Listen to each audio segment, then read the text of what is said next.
It is obvious, except for the Democrats that didn't want to see it. Had the state done its job, had it sent inspectors instead of press releases, that fraud would have been obvious. To understand just how calculated this fraud became, consider the most disturbing example of all. In September 2025, federal prosecutors charged Asha Farhan Hassan for orchestrating a $14 million fraud scheme against Minnesota's EIDBI autism program. The program exists to provide medically necessary early and intensive care to children with autism. Fraudsters turned it into a profit engine. According to the charges, Hassan and her partners recruited children from the Somali community, paid parents cash kickbacks, used unqualified individuals as quote-unquote therapists, and billed Medicaid for services never provided or grossly inflated. Where a child did not already have an autism diagnosis, the scheme allegedly worked to obtain one. In other words, there was no child they could not qualify because the diagnosis itself became the means to an end. According to the University of Minnesota, 1 in 12 8-year-old Somali children in Minnesota was diagnosed with autism, compared with 1 in 28 non-Somali children statewide. In Minnesota, Somali children are 7 times more likely than their non-Somali peers to receive autism quote-unquote treatment. These figures show extraordinary concentration and extraordinary billing, the precise conditions fraudsters exploit. And here's the deepest human cost. Telling an immigrant child that he has autism, not because he does, but because someone wants to get paid. Imagine the weight of that diagnosis on parents who may not speak English fluently, who trust authority, who believe the government would never lie about their child's health.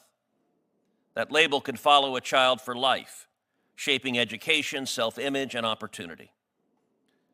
Doing that for financial enrichment is not merely fraud, it is the deliberate exploitation of children and the calculated betrayal of parents. And once fraud proceeds are laundered and sent overseas, in 2023, the Somali diaspora sent nearly $2 billion back to Somalia. Once they're sent overseas, they're effectively unrecoverable.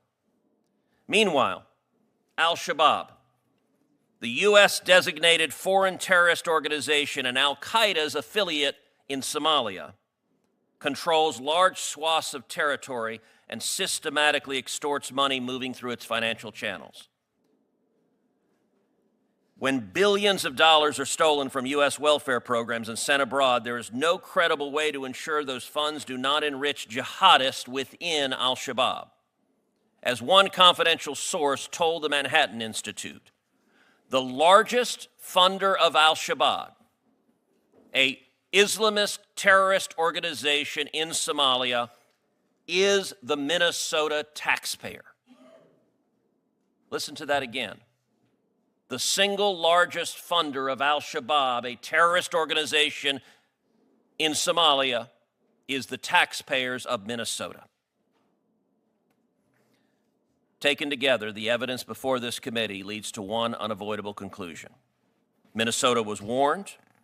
Minnesota's Democrat leadership failed to enforce the laws it passed, and that failure allowed organized fraud to flourish, harming children, betraying families, and robbing the public of trust and resources. This hearing is necessary because Minnesota's elected Democrats were complicit in this fraud. They stood to benefit politically from looking the other way as fraudsters robbed the taxpayers of Minnesota. Look at the bench of witnesses. To this hearing, I invited Governor Tim Walz. He's not here. I invited Attorney General Ellison. He's not here. I invited Mayor Fry and Tiki Brown, the commissioner of the Minnesota Department of Children, Youth, and Families. Not one of them agreed to testify and defend his or her conduct. They are hiding out after having served as the lookout in a bank robbery that was robbing the taxpayers of Minnesota.